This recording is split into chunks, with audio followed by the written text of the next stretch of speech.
ജങ്കാറിന്റെ team members ആണ് ഇന്ന് എന്നോടൊപ്പം ഉള്ളത്. ജങ്കാർ എന്ന് പറഞ്ഞൊരു പേര് നമ്മുടെ കൊച്ചിയിലെ ജങ്കാറുമായിട്ട് എന്തെങ്കിലും ഒരു കണക്ഷൻ വരുന്നുണ്ട്? ജങ്കാറിലൂടെ നമ്മളൊരു തുരുത്തിലേക്ക്, ഒരു ഐലൻഡിലേക്ക് ചെന്ന് പെടുന്നു. അവിടെ നടക്കുന്ന കഥകൾ. ആ തുരുത്തിലേക്ക് പോകാനുള്ള ആകെ ഒരു വഴി ജങ്കാർ മാത്രമേ ഉള്ളൂ. ടാലന്റ് ബേസ്ഡ് തന്നെയാണ് സിനിമ എന്ന് പറയുന്നത്. നമ്മളുടെ ടാലന്റ് കാണിച്ചാൽ മാത്രമേ നമുക്കൊരു എൻട്രി കിട്ടുള്ളൂ. ഒരു പെൺകുട്ടി ഇതുപോലെ തന്നെ താമസിക്കുന്ന അല്ലെങ്കിൽ അനിയനെ നോക്കി താമസിക്കുന്ന ഒരു പെൺകുട്ടിയുടെ ജേണിയാണ് ആക്ച്വലി എന്നെ സംബന്ധിച്ച് ആ ക്യാരക്ടർ ഞാൻ ഉൾക്കൊണ്ടിട്ടുണ്ട്. ഇങ്ങനെ കൂടാറുണ്ടോ പ്രേമൻ ടീംസ് ഒക്കെ?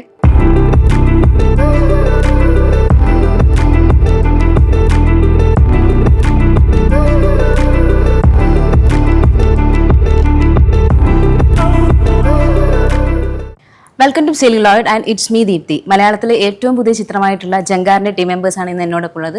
ശബരി ചേട്ടൻ, അജ്മൽ, ശരത്തേട്ടൻ and Renu. Welcome to the show. Thank you. So ഈ ഒരു പേര് ജങ്കാർ എന്ന് പറഞ്ഞൊരു പേര് നമ്മുടെ കൊച്ചിയിലെ ജങ്കാറുമായിട്ട് എന്തെങ്കിലും ഒരു കണക്ഷൻ വരുന്നുണ്ടോ? ഈ ഒരു പേര് മാത്രമല്ല, ലോകത്തിൽ പല സ്ഥലത്തും ജങ്കാറുണ്ട്. ജങ്കാർ എന്ന് വെച്ചാൽ എന്താ? ജങ്കാർ ഒരു രണ്ട് കരകളെ തമ്മിൽ ബന്ധിപ്പിക്കുന്ന ഒരു വാട്ടർ, ഒരു വണ്ടി. അതെ, അത് തന്നെയാണ് ജങ്കാർ. ആ ഒരു സ്റ്റോറി പറഞ്ഞതാണോ നമ്മുടെ? ജങ്കാറിലുള്ള സ്റ്റോറി അല്ല. ജങ്കാറിലൂടെ നമ്മളൊരു തുരുത്തിലേക്ക്, ഒരു ഐലൻഡിലേക്ക് ചെന്ന് പെടുന്നു. അവിടെ നടക്കുന്ന കഥകൾ.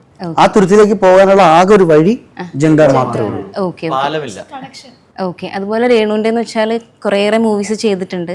അപ്പോൾ സെയിം കോളേജിൽ തന്നെ പഠിച്ചൊരു കോളേജ് മീറ്റിന്റെ കൂടെയുള്ള ഒരു ഫസ്റ്റ് മൂവി എങ്ങനെയുണ്ടായിരുന്നു? ആ ഒരു എക്സ്പീരിയൻസ് എങ്ങനെയായിരുന്നു മൂവിയിലെത്തിയത്? നമ്മൾ ഇതിനു മുമ്പ് ഒരുമിച്ച് അഭിനയിച്ചിട്ടുണ്ട്, നാടകത്തിൽ അഭിനയിച്ചിട്ടുണ്ട്, സിനിമയിലല്ലെന്നേ ഉള്ളൂ.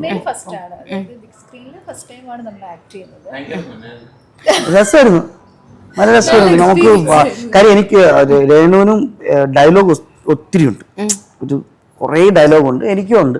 അപ്പൊ ഈ ഡയലോഗ് കാണാതെ പഠിക്കുക എന്നുള്ളൊരു പ്രോസസ്സിങ് ഭയങ്കര ബുദ്ധിമുട്ടായതുകൊണ്ട് നമ്മളത് മനസ്സിലാക്കി എടുത്തിട്ട് നമ്മുടേതായ രീതിയിലൊക്കെ ഡെവലപ്പ് ചെയ്ത് ചെയ്യാൻ ശ്രമിച്ചിട്ടുണ്ട്. അത് ശരത്തേട്ടൻ വഴിയാണോ മൂവിയിലോട്ട് വന്നത്? അല്ലല്ലല്ല, എനിക്കും ഇൻഡസ്ട്രിയിലെത്തിയ ആളാണ്.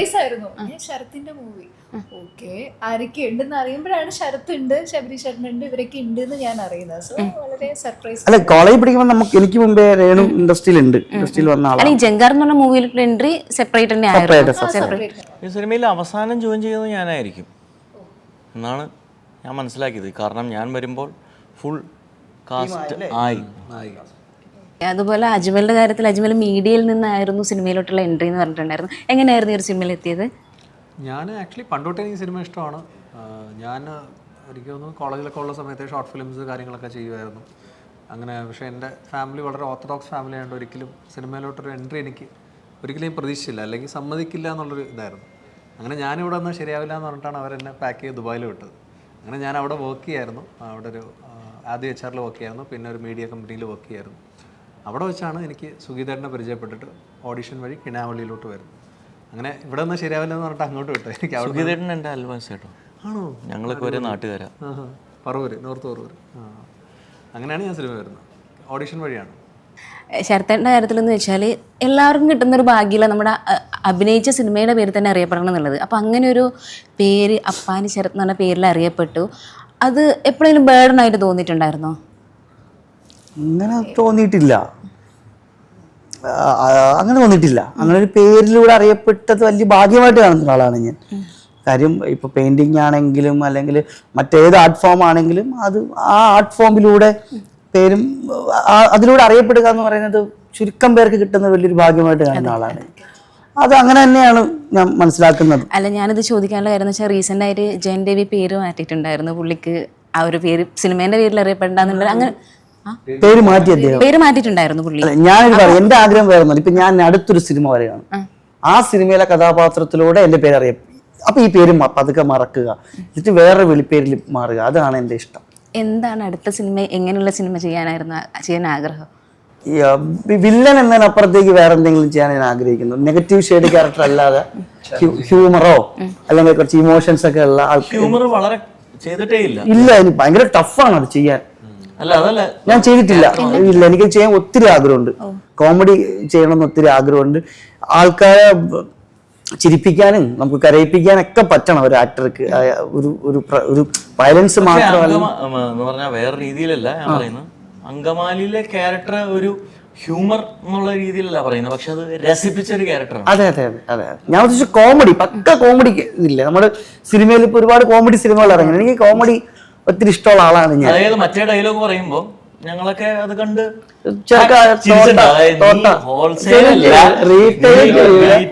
ഒരു വട്ടവും ചെയ്യൂല. അത് നമ്മള് കോമഡി അങ്ങനെ ആ രീതിയിലല്ല എടുക്കുന്നത്, പക്ഷെ അത് രസിക്കും, അത്രേ ഉള്ളൂ. അപ്പൊ അങ്ങനെ വേറിട്ട് നിൽക്കുന്ന കഥാപാത്രങ്ങൾ ചെയ്യണമെന്ന് ആഗ്രഹമുണ്ട്. പിന്നെ ഈ ഇതില്ലേ പുരാണത്തിലുള്ള കഥാപാത്രങ്ങളൊക്കെ ചെയ്യണം. അങ്ങനെയല്ല, ഏതെങ്കിലും പുരാണ സിനിമകളിൽ അഭിനയിക്കണം. ആയിക്കോ, എല്ലാം എന്തും പോവും. ഇവിടെ അങ്ങനെയൊന്നുമില്ല, ഹോൾസെയിലാണ് ഇവിടെ. അതെ. അതുപോലെ ശബരി ചേട്ടാ റീസെന്റ് ആയിട്ട് ഒരു പോസ്റ്റ് ഇട്ടിട്ടുണ്ടായിരുന്നു ഇൻസ്റ്റാഗ്രാമിൽ, നമ്മുടെ പ്രേമത്തിന്റെ ഫുൾ ആലുവ ടീം മൊത്തം ഉള്ളത്. അപ്പൊ അത് ഓൾമോസ്റ്റ് കുറച്ച് നമ്മുടെ നിവിൻ ചേട്ടൻ അൽഫോൺസ് ചേട്ടൻ ഇല്ലാന്ന് തോന്നുന്നു അല്ലേ? അപ്പോ നമുക്കൊരു ചെന്നൈയിലായിരുന്നു, രാജേഷും ഇല്ലായിരുന്നു, അവരൊക്കെ ചെന്നൈ ടീംസ് ഉണ്ടായിരുന്നു. ഇങ്ങനെ കൂടാറുണ്ടോ പ്രേമൻ ടീംസ് ഒക്കെ? പിന്നെ നിങ്ങൾ പ്രേമത്തിന് മുമ്പേ കൂടുള്ള ടീമല്ലേ. അപ്പോൾ ആ ഒരു സിനിമയിലോട്ട് എൻട്രി എന്ന് വെച്ചാൽ കുറച്ച് റിസ്കി ആണോന്ന് വെച്ചാൽ അല്ലാന്നുള്ള ആൻസർ പറയുമായിരിക്കും അല്ലേ മൂവിയിലോട്ടുള്ള എൻട്രി? അതങ്ങനെ അതല്ലേ പറഞ്ഞു, ഞങ്ങളൊരു ആലുവയിൽ നിന്ന് കുറച്ച് ആൾക്കാർ സ്വപ്നം കണ്ടു, സിനിമ സ്വപ്നം കണ്ടു. പഠിക്കാനായിട്ട് ചെന്നൈയിലേക്ക് പോയി. ഞാൻ അൽഫോൺസും പോയി. SI എന്ന് പറഞ്ഞ ഒരു ഇൻസ്റ്റിറ്റ്യൂട്ടിലാണ് ഞങ്ങൾ രണ്ടുപേരും പഠിച്ചത്. സ്കൂൾ ഓഫ് ഓഡിയോ എഞ്ചിനീയറിംഗ് എന്ന് പറഞ്ഞ ബെയറോൺ ബേ എന്ന് പറഞ്ഞ ഓസ്ട്രേലിയൻ ബേസ്ഡ് ആയിട്ടുള്ള ഒരു കോളേജായിരുന്നു അത്. അവിടെ ചെന്ന് അവൻ DFM ഡിജിറ്റൽ ഫിലിം മേക്കിംഗ് പഠിച്ചു, ഞാൻ ഓഡിയോ എഞ്ചിനീയറിംഗ് പഠിച്ചു. ഞങ്ങളുടെ രണ്ടുപേരുടെയും കരിക്കുലത്തിൻ്റെ ഭാഗമായിട്ട് ഷോർട്ട് ഫിലിംസ് ചെയ്യണമായിരുന്നു. അങ്ങനെ ഞങ്ങൾ ഷോർട്ട് ഫിലിംസ് ചെയ്യാൻ തുടങ്ങി. അതിനു മുമ്പ് തന്നെ ചെയ്തു തുടങ്ങി. ഞങ്ങളിവിടെ MES കോളേജ് മാറമ്പള്ളി എന്ന് പറഞ്ഞാൽ ആലുവയ്ക്ക് അടുത്തുള്ള സ്ഥലമാണ് മാറമ്പള്ളി എന്ന് പറഞ്ഞാൽ. ആലുവയ്ക്കും പെരുമ്പാവൂരിനും അടുത്തുള്ള സ്ഥലമാണ് MES കോളേജ് എന്ന് പറയുന്നത്. അവിടെ എൻ്റെ ക്ലാസ്മേറ്റ് ആയിരുന്നു കിച്ചു, അതിൻ്റെ അകത്ത് കോയ എന്ന് പറഞ്ഞ ക്യാരക്ടറിനെ ചെയ്തു. ഞങ്ങളുടെ ഒരു വർഷം സീനിയർ ആയിരുന്നു അൽഫോൺസ്. അപ്പോൾ ഞങ്ങൾ ഒരുപാട് കലാപ്രവർത്തനത്തിൽ ഒരുമിച്ച് ഇടപെട്ടിട്ടുണ്ട്. അങ്ങനെ അൽഫോൺസ് പാസ്സായതിന് ശേഷം ഞങ്ങൾ ഫൈനൽ ഇയർ പഠിക്കുന്ന സമയത്ത് അൽഫോൺസ് പറഞ്ഞാൽ നമുക്കൊരു ഷോർട്ട് ഫിലിം ചെയ്യാമെന്ന് പറഞ്ഞ് തുടങ്ങി. അങ്ങനെ അതിനു മുമ്പേ പരിചയമുണ്ട്, നല്ല പരിചയമുണ്ട്. അങ്ങനെ ഷോർട്ട് ഫിലിം ചെയ്യാൻ നമ്മൾ എങ്ങനെയാണ് ഒരു സമയത്ത് ഗോബൂസ് എന്ന് പറഞ്ഞ ഒരു ചായക്കടയുണ്ട് ആലുവ പാലസിനടുത്ത്. അവിടെയായിരുന്നു ഞങ്ങളെല്ലാവരും, ആലുവയിലുള്ള ഒരുമാതിരിപ്പെട്ട പിള്ളേരെല്ലാവരും വരുന്ന ഒരു സ്ഥലമാണ് ആ സമയത്ത്. ഇന്നും ആൾക്കാരൊക്കെ വരുന്നുള്ളൊരു സ്ഥലമാണ്. അവിടെ വന്ന് ഞാനും കിച്ചുവും അയവർക്കുമായിരുന്നു. എങ്ങനെയാണ്, കാരണം എനിക്ക് ചെറുപ്പം തൊട്ടേ സിനിമയിൽ കലാപ്രവർത്തനം, കാരണം ഒരു കലാപാരമ്പര്യത്തിൽ ജനിച്ച ഒരാളാണ്. വേറെ പ്രത്യേകിച്ച് ഒരു പണിയും ചെയ്യണം എന്നൊരാഗ്രഹം ഉണ്ടായിരുന്ന ഒരാളല്ല ഞാൻ. അപ്പോൾ എന്തെങ്കിലും എന്താ ചെയ്യുക, അഭിനയമാണ്. പിന്നെ തിരക്കഥാരചന, അങ്ങനെ എഴുത്ത്, അഭിനയം, ഇതൊക്കെ സ്വപ്നം കണ്ടിട്ടുള്ള ആളാണ് ഞാനും. കിച്ചും അതേപോലെ തന്നെ അഭിനയിക്കാൻ ഒരുപാട് ആഗ്രഹമുള്ള ഒരാളാണ്. അങ്ങനെ ഞങ്ങൾ രണ്ടുപേരും അയവിറക്കിക്കൊണ്ടിരിക്കുന്ന സമയത്ത് എങ്ങനെ ചെയ്യും എന്നുള്ള സമയത്താണ് അൽഫോൺസ് നമുക്കൊരു ഷോർട്ട് ഫിലിം ചെയ്യാം പറഞ്ഞൊരു ഷോർട്ട് ഫിലിം ചെയ്യാൻ ഞങ്ങൾ ഒരുങ്ങുന്നു. അതിൻ്റെ തിരക്കഥാകൃത്ത് ഞാനായിരുന്നു, നായകൻ ഞാനായിരുന്നു, കിച്ചു എൻ്റെ അകത്തുണ്ട്, വേറെ ഒരുപാട് ആൾക്കാർ, നിങ്ങൾക്ക് അറിഞ്ഞുകൂടാത്ത വേറെ ഇന്ന് സിനിമയിലൊന്നും ഇല്ലാത്ത വേറെ ആൾക്കാരുണ്ട്. അൽഫോൺസ് ഡയറക്റ്റ് ചെയ്യാമെന്ന് തീരുമാനിക്കുന്നു. അത് കംപ്ലീറ്റ് ചെയ്യാൻ പറ്റിയില്ല. അത് കഴിഞ്ഞിട്ട് ഇനി എന്ത് ചെയ്യും, ഇങ്ങനെ സിനിമയിലേക്ക് നമ്മളെങ്ങനെ പോകും? എല്ലാവരും പാസ് ഔട്ടായി. ഓക്കെ, നമുക്കെന്നാൽ പൂനെ ഫിലിം ഇൻസ്റ്റിറ്റ്യൂട്ടിലേക്ക് നമുക്കൊന്ന് അപ്ലൈ ചെയ്യാം എന്ന് പറഞ്ഞാൽ ഞാനും അൽഫോൺസും പൂനെ ഫിലിം ഇൻസ്റ്റിറ്റ്യൂട്ടിന് അപ്ലൈ ചെയ്യാൻ വേണ്ടിയിട്ട് തിരുവനന്തപുരത്ത് പോയി ആർട്സ് കോളേജിൽ പോയിട്ട് അതിൻ്റെ എൻട്രൻസ് എക്സാം എഴുതി ഞങ്ങൾ രണ്ടുപേരും തോറ്റു. അപ്പോൾ അതിൽ ചോദിച്ചിട്ടുള്ള ഒരു ചോദ്യത്തിന് ഉത്തരം ഞങ്ങളുടെ കയ്യിൽ അന്നില്ല. സിനിമ ആസ്വാദനം എന്നുള്ള ഒരു ഇത് മാത്രമേ നമ്മൾക്കുള്ളൂ. മദ്രാസ് ഫിലിം ഇൻസ്റ്റിറ്റ്യൂട്ടിലേക്ക് അപ്ലൈ ചെയ്തു, കിട്ടിയില്ല, അതിലും തോറ്റു. അങ്ങനെ വന്നപ്പോഴാണ് അൽഫോൺസ് ഒരു ദിവസം വിളിച്ചിട്ട് വേണ്ട SI എന്ന് പറഞ്ഞൊരു കോളേജ് ഉണ്ട്, അവിടെ നമുക്ക് പോയി നോക്കാം. അതിൻ്റെ എൻട്രൻസ് നടക്കുന്നത് സേക്രഡ് ഹാർട്ട്സ് തേവരയിലാണ്, നമുക്ക് അവിടെ പോയി ഒന്ന് എഴുതാം എന്ന് പറഞ്ഞു. അതിൽ എൻട്രൻസ് പേരിന് മാത്രമായിരുന്നു. നമ്മൾ എൻട്രൻസ് എക്സാം എഴുതി പൈസ കൊടുത്തു കഴിഞ്ഞാൽ അവിടെ പോയി ചേരാം. അങ്ങനെ ഞങ്ങൾ രണ്ടുപേരും, ഞാനും അൽഫോൺസും ഡയറക്ഷൻ പഠിക്കാൻ വേണ്ടിയിട്ട് അവിടെ ചെല്ലുന്നു. അവിടെ ചെന്ന് കഴിഞ്ഞപ്പോൾ അതെല്ലാം കഴിഞ്ഞപ്പം അവിടുത്തെ സെറ്റപ്പൊക്കെ കണ്ടു കഴിഞ്ഞപ്പം എനിക്ക് ഓഡിയോ എഞ്ചിനീയറിംഗ് പഠിക്കണമെന്ന് ആഗ്രഹം. സൗണ്ട് എനിക്ക് പണ്ട് തൊട്ടേ, കാരണം മ്യൂസിക് ഒരു ഭയങ്കര ഇഷ്ടമുള്ളൊരു കാര്യമാണ്. അപ്പം ഞാൻ മ്യൂസിക്കുമായി ബന്ധപ്പെട്ടുള്ളൊരു കാര്യമാണ് സൗണ്ട് എന്ന് പറയുന്നത്. അപ്പോൾ അത് പഠിക്കാമെന്ന് ഞാൻ തീരുമാനിക്കുന്നു. അവൻ ഡയറക്ഷൻ പഠിക്കാൻ തീരുമാനിക്കുന്നു. അവിടെ ചെന്ന് കഴിഞ്ഞപ്പോൾ നമ്മൾ ബാക്കി വെച്ച, നമ്മൾ പൂർത്തിയാക്കാൻ പറ്റാത്ത ആ കോളേജിലെ ഷോർട്ട് ഫിലിം നമ്മളവിടെ തമിഴിൽ ചെയ്യുന്നു. അത് അൽഫോൺസിൻ്റെ ഇതിൻ്റെ ഭാഗമായിട്ട്, ആ കരിക്കുലത്തിൻ്റെ ഭാഗമായിട്ട് നമ്മൾ ചെയ്യുന്നു. അങ്ങനെ ഒരുപാട് ഷോർട്ട് ഫിലിംസ് ചെയ്യുന്നു. അങ്ങനെ ഷോർട്ട് ഫിലിംസ് ചെയ്ത് ഈ ഷോർട്ട് ഫിലിംസ് ഒക്കെ കണ്ടിട്ട് അങ്ങനെ ഒരു അൽഫോൺസ് എലി എന്ന് പറഞ്ഞ നേരം എന്ന് പറഞ്ഞ ഷോർട്ട് ഫിലിം ഒന്ന് ചെയ്തു. അത് കഴിഞ്ഞിട്ട് എലി എന്ന് പറഞ്ഞ ഷോർട്ട് ഫിലിം ചെയ്തപ്പോൾ അത് വിനീത് കണ്ടിട്ട് ആ സമയത്തൊക്കെ നമ്മളെ അൽഫോൺസിൻ്റെ ഇടവകയിലെ ആളാണ് നിവിൻ, സിജു വിൽസൺ, ഇവരെയൊക്കെ നമ്മൾ ഒരുമിച്ച് സിനിമയിൽ താല്പര്യമുണ്ട്. അപ്പം നിവിൻ ഇൻഫോസിസിലൊക്കെ വർക്ക് ചെയ്തുകൊണ്ടിരിക്കുന്ന സമയം.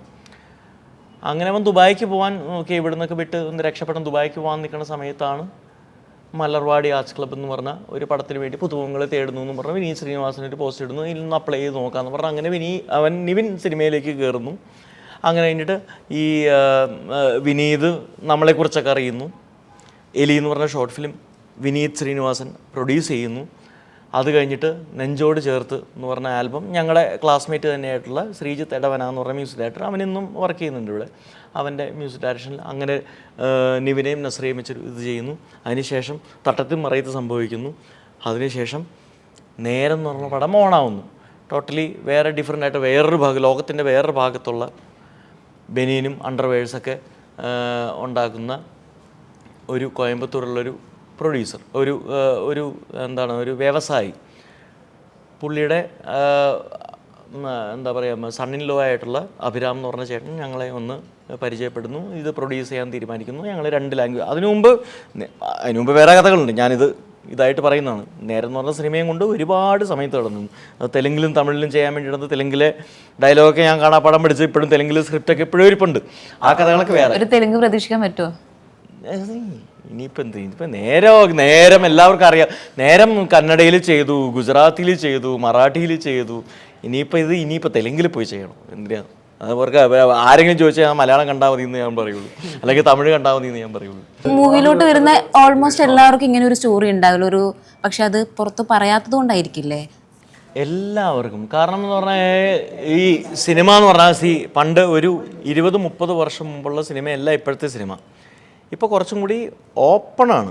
പക്ഷേ എങ്കിലും ടാലൻറ്റ് ബേസ്ഡ് തന്നെയാണ് സിനിമ എന്ന് പറയുന്നത്. നമ്മളുടെ ടാലൻറ്റ് കാണിച്ചാൽ മാത്രമേ നമുക്കൊരു എൻട്രി കിട്ടുകയുള്ളൂ. പിന്നെ സർവൈവ് ചെയ്യണമെങ്കിൽ അതിന് വേറെ കുറച്ച് ടാലൻസും കൂടി വേണം. ഈ ടാലൻറ്റ് മാത്രം പോരാ, അതിന് നമ്മൾക്ക് ഒരുപാട് കാര്യങ്ങൾ വേറെ വേണം. സർവൈവ് ചെയ്തു പോകാനുള്ള സർവൈവൽ ടെക്നിക്സ് ടോട്ടലി ഡിഫറെൻ്റ് ആണ്. ബാക്ക് ടു ജങ്കാറിൽ നായകനായിട്ടാണോ ചെയ്യുന്നത്? അതെ. എൻ്റെ ക്യാരക്ടറിനെ കുറിച്ച് എങ്ങനെയാണ്? എൻ്റെ ക്യാരക്ടർ നക്ഷത്ര എന്നാണ് പേര്. ഒരു ബ്രദറും ഞാനും ആണ് താമസിക്കുക. അച്ഛനും അമ്മയും എല്ലാം മരിച്ചുപോയി. പിന്നെ ഒരു പെൺകുട്ടി ഇതുപോലെ തന്നെ താമസിക്കുന്ന അല്ലെങ്കിൽ അനിയനെ നോക്കി താമസിക്കുന്ന ഒരു പെൺകുട്ടിയുടെ ജേണിയാണ് ആക്ച്വലി എന്നെ സംബന്ധിച്ച് ആ ക്യാരക്ടർ ഞാൻ ഉൾക്കൊണ്ടിട്ടുള്ളത്. അവിടുത്തെ സർവൈവലും ഒക്കെയാണ്. അഭിന്ന് വിളിക്കും കഥാപാത്രം. ഈ ക്യാരക്ടറും ഇതേപോലെ വളരെ പാവ ഒരു ക്യാരക്ടറാണ്. എല്ലാ ബന്ധങ്ങൾക്ക് വളരെ ഇമ്പോർട്ടൻസ് കൊടുക്കുന്ന, ഇപ്പം സ്നേഹിക്കുന്ന പെൺകുട്ടിയാണെങ്കിലും ജ്യേഷ്ഠനാണെങ്കിലും എല്ലാവർക്കും വളരെയധികം ഇമ്പോർട്ടൻസ് കൊടുക്കുന്ന ഒരു ക്യാരക്ടറാണ്. അതുകൊണ്ട് തന്നെ ഇദ്ദേഹം പല സമയത്തും പറ്റിക്കപ്പെടാറുണ്ട്. അങ്ങനെയൊക്കെ ഉള്ള ഒരു ക്യാരക്ടറാണ് എൻ്റെ ക്യാരക്ടർ. അജ്മലിന്റെ ക്യാരക്ടർ കുറച്ചൊരു മുട്ടയൊക്കെ അടിച്ചിട്ടുള്ള ഒരു ക്യാരക്ടറാണ് ആണല്ലേ? വില്ലനാണോ? വില്ലനല്ല, ലൈക്ക് ഇറ്റ്സ് കൈൻഡ് ഓഫ് മൊട്ടരാജ് എന്നാണ് ക്യാരക്ടറിൻ്റെ പേര്.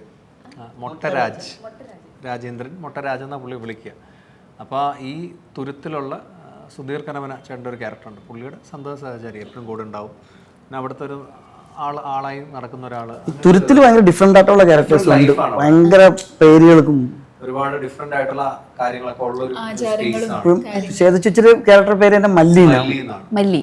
എല്ലാ ക്യാരക്ടറിനും ഒരു ഡിഫറെൻ്റ് ആയിട്ടുള്ള സ്റ്റോറി ഉണ്ട്. മല്ലിക്ക് മല്ലിയുടേതായ സ്റ്റോറി ഉണ്ട്. ഒരാൾ കൊല്ലാൻ വരുന്നു, ഒരാള് കൊന്നിട്ട് വരുന്നു, അങ്ങനെ എന്തോ ഒരു ടീച്ചറിൽ പറയുന്നുണ്ടായിരുന്നു അല്ലേ? ശബരിശേട്ടൻ ഇതിൽ 2 ക്യാരക്ടർ ഉണ്ടോ, അതോ ഡബിൾ ആണോ, അതോ ഒരേ ക്യാരക്ടർ 2 ഗെറ്റപ്പ്? വില്ലനാണോ? അല്ലല്ല. പക്ഷെ ആ ഒരു ടീച്ചർ കാണുമ്പോൾ ശബരിശേട്ടൻ ഒരു ചവിട്ടി ഒരു വില്ലനെ പോലെ തോന്നുന്നുണ്ട് ശബരിശേട്ടൻ ഇതിൽ കാണുമ്പോ. ഒരിക്കലും അല്ല അല്ലേ? ദേഷ്യം വരുമ്പം അങ്ങനെ നിൽക്കുന്നതായിരിക്കും. ആണോ? അങ്ങനെയൊന്നുമല്ല. അങ്ങനെയൊന്നും ഒരു വില്ലൻ നായകനൊന്നും ഇല്ല എൻ്റെ അകത്ത് കഥാപാത്രങ്ങൾ മാത്രം. ഞാൻ ഈ തുരത്തിലുള്ള ആളല്ല. ഇത് ഇവരൊക്കെ തുരുത്തിലുള്ള ആൾക്കാരാണ്. അതായത് ശ്വേത ചേച്ചി, അജ്മലിൻ്റെ ക്യാരക്ടർ, സുധീരേട്ടൻ്റെ ക്യാരക്ടർ, ഞങ്ങൾ 3 പേരും ഈ തുരുത്തിലുള്ള ക്യാരക്ടേഴ്സിൽ. ഇവർ അങ്ങോട്ടേക്ക് വരുന്നു, ഞാനും അതേപോലെ വരുന്നു. അവിടെ ചെന്നിട്ട് ഞങ്ങൾ കഥ പറയുന്നുണ്ടോ? അല്ലല്ല, ഇത് പറയാവുന്ന ഒരു കാര്യമാണ്. അവിടെ വന്നതിന് ശേഷം കുറച്ച് സംഭവിക്കുന്ന കുറച്ച് കാര്യങ്ങൾ എന്നുള്ളതാണ്. ബാക്ക്ഗ്രൗണ്ടിൽ വേറെ കഥ നടക്കുന്നുണ്ട്. ഞാൻ വില്ലനേ അല്ല, ഞാനൊരു പാവം ക്യാരക്ടറാണ്. കുറച്ച് എന്തൊക്കെയോ ട്വിസ്റ്റ് നമുക്ക് പ്രതീക്ഷിക്കാം അല്ലേ? വേറെ പ്രശ്നമൊന്നുമില്ല. ഓക്കെ, അതുപോലെ നിങ്ങൾ രണ്ടും കോളേജിൽ ഒന്നിച്ചുണ്ടായ ആൾക്കാരാണ്. ആ സമയത്ത് തന്നെ ഡ്രാമയിൽ ഉണ്ടായിട്ടുണ്ടായിരുന്നു പറഞ്ഞു. അതെ, ഞാൻ തിയേറ്ററാണ് അവിടെ പഠിച്ചത്, ആള് പെയിന്റിങ്. അപ്പോൾ ആ സമയത്ത് നമുക്ക് ഡ്രാമ കുറച്ചുകൂടെ നല്ല രീതിയിൽ അഭിനയിച്ച് പൊലിപ്പിക്കണമല്ലോ. പക്ഷെ അത് വെച്ച് നോക്കുമ്പോൾ സിനിമയിൽ വരുമ്പം കുറച്ച് അത്ര നന്നായിട്ട് ആക്ട് ചെയ്യണല്ലോ. അപ്പം എന്തായിരുന്നു ആ ഡിഫറൻസ്? എങ്ങനെ ഉണ്ടായിരുന്നു ഡിഫറൻസ്? ലൈക്ക് നമുക്ക് നാടകം എന്ന് പറയുന്നത് ഒരു സ്റ്റേജിൽ അത്ര ആൾക്കാരെ ഒരേ സമയം നമ്മൾ പെർഫോം ചെയ്ത് കാണിക്കുകയാണ്. എന്താ പ്രശ്നം? അല്ല ചേച്ചി എന്തോ പറയാൻ അല്ല, അതാണ് ആക്ച്വലി നാടകം. ഒരേ സമയത്ത് നമുക്ക് ഓഡിയൻസിനെ പിടിച്ചിരുത്താൻ വേണ്ടിയിട്ടാണ് നമ്മൾ അത്രയും എക്സ്പ്രഷൻസും അത്രയും പെർഫോം ചെയ്യണം. പക്ഷെ സിനിമയ്ക്ക് അതിൻ്റെ ആവശ്യമില്ല. നമ്മൾ റിയൽ ലൈഫ് പോലെ തന്നെ വളരെ മൈന്യൂട്ടായിട്ട് നമ്മൾ ജസ്റ്റ് എന്താ പറയുക, ജീവിക്കുക, പെർഫോം ചെയ്യുക, അത്രേ ഉള്ളൂ സിനിമ. നാടകം ലൈക്ക് അത്രയും ഇരിക്കുന്ന ആൾക്കാരെ നമ്മൾ പിടിച്ചിരുത്താണ്ടേ. ആ ഒരു ഡിഫറൻസ് ആണ് എനിക്ക് ഫീൽ ചെയ്തിട്ടുള്ളത്. രേണു നന്നായിട്ട് പാട്ട് പാടുന്നു ഞാൻ കേട്ടിട്ടുണ്ട്. ശരിയാണ്? രേണു നന്നായിട്ട് വരയ്ക്കും, നന്നായിട്ട് പടം വരയ്ക്കും. പടം വരയ്ക്കാൻ പറയാൻ പറ്റില്ലല്ലോ. രേണു നന്നായിട്ട് പടം വരയ്ക്കും. നന്നായി പാടുന്ന ആള് ശബരീഷാണ്. ശബരീഷ് ചേട്ടനാണോ നന്നായിട്ട്? ശബരിച്ചേട്ടനാണല്ലോ പാട്ട് റൈറ്റ്, നന്നായിട്ട് പാട്ട് പാടും, എഴുതും, സംവിധാനം, എല്ലാ കഴിവും ഉണ്ടല്ലേ? അതുകൊണ്ടൊന്നും ഇല്ല. അപ്പൊ നമുക്കിതൊക്കെ ഒരു പാട്ടൊക്കെ പാടി നമുക്ക് എൻഡ് ചെയ്യാം. ഇപ്പൊ എൻഡ് ചെയ്യാനല്ല പറയുന്നത്. പിന്നെ അതുപോലെ ശ്വേത ചേച്ചിന്റെ കാര്യത്തിൽ എന്ന് വെച്ചാല് കുറേയേറെ എക്സ്പീരിയൻസ്ഡ് ആയിട്ടുള്ള ഒരു വ്യക്തിയാണ്. അപ്പൊ ചേച്ചിന്റെ കൂട്ടിൽ ആ ഒരു എക്സ്പീരിയൻസ് എങ്ങനെയുണ്ടായിരുന്നു? ആദ്യം ചോദിച്ച ചോദ്യമാണ് ഇതിന്റെ ഇന്റർവ്യൂ സ്റ്റാർട്ടിങ് ഫസ്റ്റ്. ഞാൻ ചോദിച്ചില്ല, വേറെ ഇന്റർവ്യൂ കുറെ ഇന്റർവ്യൂ കൊടുത്തു. ഞാൻ ചോദിച്ചില്ല.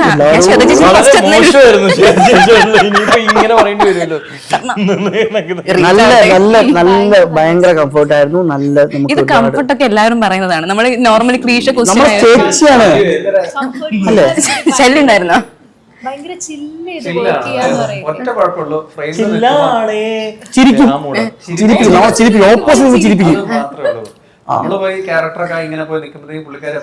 ചേച്ചിയുടെ സജഷനാണ് ഞങ്ങൾ ഷോട്ട് വെക്കണമെങ്കിൽ ചിരിക്കും. ക്യാരക്ടറായിട്ട് തന്നെയാണ് നിന്നത്. കാല് പിടിക്കുമ്പോഴാണ് ശരി അങ്ങനെ നിന്നായിരുന്നു, അല്ലെങ്കിൽ ചിരിപ്പിക്കും. ഭയങ്കര ഫണ്ണായിരുന്നു. ആ ഒരു സീനിയർ ആണെന്നുള്ള ഒന്നുമില്ല. ശബരിശേട്ടനുണ്ടായിരുന്നോ? ഭയങ്കര ക്ലീശ ഉത്തരങ്ങൾ. പഴയ ടീംസ് ഒക്കെ വെച്ചിട്ട് നമുക്കൊരു മൂവി കൂടെ പ്രതീക്ഷിക്കാൻ പറ്റുമോ? ഒരു മൂവിയല്ല, ഇനി മൂവീസ് ഒരുപാട് പ്രതീക്ഷിക്കാൻ പറ്റും. തീർച്ചയായിട്ടും എല്ലാം പ്ലാനിങ്ങിലാണ്, വരും ഓൺ ദ വേ. അതുപോലെ തന്നെ ഇപ്പോൾ റീ റിലീസിൻ്റെ ടൈമാണ്. എല്ലാ മൂവീസും പ്രേമാണെങ്കിലും ഓൾറെഡി റീ റിലീസ് ചെയ്തതാണ്. പക്ഷേ ഏതൊരു സമയത്താണെങ്കിലും നമ്മൾ കാണാൻ ആഗ്രഹിക്കുന്ന കുറേ മൂവീസിൽ പെട്ട ഒന്നാണ് പ്രേമം. അതിലെ കുറേ പാട്ടുകൾ. അപ്പോൾ ഒരു റീ റിലീസ് ഉണ്ടോ? അത് അൻവർ റഷീദിനോട് ചോദിക്കുക. ഇപ്പോൾ ഒരു പടം പുള്ളിയുടെ ഡയറക്റ്റ് ചെയ്തൊരു പടം സൂപ്പർ ഹിറ്റായി ഓടിക്കൊണ്ടിരിക്കുകയാണ്, ചോട്ടാ മുംബൈ. അത് ഈ പടത്തിൻ്റെ പ്രൊഡ്യൂസർ പുള്ളിയാണ്. അദ്ദേഹത്തിനോട് ചോദിച്ചു കഴിഞ്ഞാൽ കറക്റ്റ് അറിയാൻ പറ്റും. ചേട്ടനൊന്ന് വിളിക്കാൻ പറ്റുമോ? വിളിക്കാൻ പറ്റുമോ? ഞാൻ വിളിച്ച് ഒരുപാട് ചോദിച്ചിട്ടുള്ള കാര്യം അത്. അതൊക്കെ വരും. ഇത് എല്ലാ വർഷവും ഈ പ്രേമം ഒരുവിധപ്പെട്ട എല്ലാ വർഷവും റീ റിലീസ് ചെയ്യുന്നതാണ്. ഇവിടെ മാത്രം ചെന്നൈയിൽ ഞാൻ തന്നെ 3-4 വർഷമായിട്ട് അവിടെ ഗസ്റ്റായിട്ട് പോയിക്കൊണ്ടിരിക്കുന്നതാണ്. വാലന്റൈൻസ് ഡേക്കാണ് സ്പെഷ്യലി ആ ഒരാഴ്ച ചെന്നൈയിൽ റിലീസ് ചെയ്യുന്നതാണ്. കാരണം ഇവിടത്തേക്കാൾ 220 ദിവസമാണ് ചെന്നൈയിൽ പ്രേമം എന്ന് പറഞ്ഞ സിനിമ ഓടിയത്. ഓക്കെ, ഇപ്പം ചേട്ടൻ്റെ കാര്യത്തിൽ, ശരത്തേട്ടൻ്റെ കാര്യത്തിൽ എന്ന് വെച്ചാൽ കുറെ വർഷങ്ങളായല്ലേ മൂവിയിൽ വന്നിട്ട്? അപ്പോൾ ഇല്ല, 8 കൊല്ലം ആയിട്ടുള്ളൂ. 8 കൊല്ലം അല്ല. പിന്നെ ജിമ്മിക്ക് കമ്മല്, അതൊക്കെ ആയിരുന്നു കുറച്ചുകൂടെ ഹൈലൈറ്റ് ആയിട്ടുണ്ടായിരുന്ന മൂവീസ് അല്ലേ, പാട്ടൊക്കെ. അപ്പോൾ അതിൽ നിന്നും ഇപ്പൊ ഒരു സമയത്ത് എത്തി നിൽക്കുന്ന സമയത്ത് ജേണി എങ്ങനെ ഉണ്ടായിരുന്നു? കഷ്ടപ്പാടായിരുന്നു? റിസ്കി ആയിരുന്നു? ഭയങ്കര ബുദ്ധിമുട്ടായിരുന്നു അല്ലേ? പിന്നെ സിനിമയിൽ വളരെ ചേട്ടൻ നേരത്തെ ഒരു ഇന്റർവ്യൂ പറഞ്ഞു, ഇപ്പോഴത്തെ ഇത് വെച്ച് സിനിമയിൽ എത്തുക എന്ന് പറയുന്നത് വളരെയധികം എളുപ്പമുള്ള കാര്യം. ഒരു പക്ഷേ സിനിമയിൽ എത്തിയിട്ട് സിനിമയിൽ നിൽക്കുക വലിയ ബുദ്ധിമുട്ടുള്ള കാര്യമാണത്. ഭയങ്കര ടഫാണ്. അത് ഭയങ്കര സർവൈവലാണ്. നമ്മളൊക്കെ വന്ന സമയത്ത് വരാനും പാടാണ്, സർവൈവ് ചെയ്യാനും ഇഷ്യൂ അത് ഭയങ്കര പാടാണ്. ഇപ്പൊ വരാൻ കുറെ കൂടെ എളുപ്പമാണ്. ഇല്ല കഷ്ടപ്പാടാ, വലിയ കഷ്ടപ്പാടാ. കാരണം കുറേ ആക്ടേഴ്സ് ഉണ്ട്, കുറേ അധികം പ്ലാറ്റ്ഫോമുകൾ ഉണ്ട്. അപ്പോൾ നമ്മൾ ആ സ്പേസിൽ നിൽക്കണമെങ്കിൽ നമ്മളെ തന്നെ കുറേ അധികം പണിയെടുത്തുകൊണ്ടേ ഇരിക്കണം. അതുകൊണ്ടാണ് ഇത്രയും ഇവിടം വരെയെങ്കിലും എത്താൻ പറ്റിയത് അല്ലേ? ശരിക്കും പണിയെടുത്തോട്ടേ. അതെ അതെ. പിന്നെ ഇത് എളുപ്പം സ്വിച്ച് ഇട്ട വരും ഇത് അല്ലല്ലോ. നേരത്തെ പറഞ്ഞ ചോദ്യം ചോദിക്കാൻ മാത്രമേ നമ്മളിന്ന് രാവിലെ 6 മണി, നമ്മളിന്ന് രാവിലെ 9 മണിക്ക് ഇവിടെ എത്തി. സമയം ഇപ്പോൾ 9 മണിയായി. കറക്റ്റ് ഇത്രയും സമയം നമ്മൾ ഇവിടെ ഇരുന്ന് ആർക്ക് വേണ്ടി? ഞങ്ങൾക്ക് വേണ്ടിയിട്ടാണ്, ഞങ്ങളുടെ സിനിമയ്ക്ക് വേണ്ടിയിട്ടാണ്. അത് മാത്രമല്ല ഇവർക്ക് വേണ്ടിയിട്ടാണ്. ആ നിങ്ങൾക്ക് വേണ്ടിയിട്ടാണ്, ഇല്ലെന്ന് പറയുന്നില്ല. പക്ഷെ അതിൽ ഞങ്ങൾക്ക് കൂടെ പാർട്ടാണ്, ഞങ്ങളും കൂടെ ഒരു ഭാഗമാവുന്നില്ലേ? കൂടുതൽ ഞങ്ങൾക്ക് വേണ്ടിയിട്ടാണ്. ഇതെല്ലാം സിനിമയ്ക്ക് വേണ്ടിയിട്ടാണ്. 40% നമുക്ക് വേണ്ടിയിട്ടാണ്. അതെ, അത് 60%. നിങ്ങൾ 40 എടുത്തു. നമുക്ക് 40 മതി. മതിയേ. പിന്നെ ഇത് നമ്മൾ പണിയെടുത്തോണ്ടിരിക്കുന്നതാണ്. നമുക്ക് പറഞ്ഞത് അത് സുവർണ്ണ ലിപികളിൽ എഴുതപ്പെടേണ്ട ഒരു ഡയലോഗാണ്. സിനിമയ്ക്ക് നമ്മളെ ആരും ആവശ്യമില്ലെന്നേ.